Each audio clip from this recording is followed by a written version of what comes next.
Hello అందరూ కొందనాలు ఎలా ఉన్నాను? నేనైతే చాలా బాగున్నాను. చిన్నవాళ్ళు చేసినా, పెద్దవాళ్ళు చేసినా, సలసల మరిగే నూనెలో వేసిన, కమ్మటి పెరుగులో వేసిన టేస్ట్ మాత్రం ఏమాత్రం కాంప్రమైజ్ అయ్యేది లేదు. టేస్ట్ రెట్టింపు అవటం తప్ప తగ్గేది లేదు అంటుంది ఈ రెసిపీ.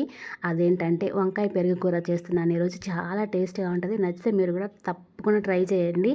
ఓకేనా? ఫస్ట్ అయితే స్టవ్ మీద బాండీ పెట్టి ఆయిల్ వేసి, ఆయిల్ హీట్ అయిన తర్వాత పోపు దినుసులు, ఎండుమిర్చి, అలాగే 2 టమాటాలు సన్నగా కట్ చేసుకొని వేసుకోవాలి. టమాటాలు చక్కగా మగ్గిన తర్వాత కొంచెం అల్లం వెల్లుల్లి పేస్ట్ వేసి ఇప్పుడు వంకాయలను వేసేసుకోండి. వంకాయలు కూడా చక్కగా అలాగా కలుపుకొని ఒక 2-3 మినిట్స్ అలాగ మగ్గిన తర్వాత కొంచెం కారం వేసి, అలాగే కొంచెం వాటర్ వేసి ఒక 10 మినిట్స్ అలాగ ఉడికించండి. చక్కగా మెల్ట్ అయిపోతుంది. వంకాయలు తొందరగా ఉడుకుతాయి కదా!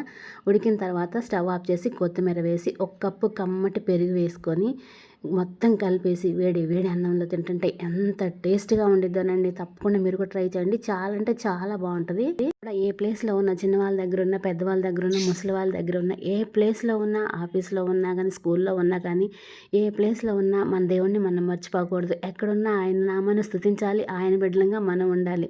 ఓకేనా? నచ్చితే చిన్న లైక్ ఇవ్వండి ఫ్రెండ్స్.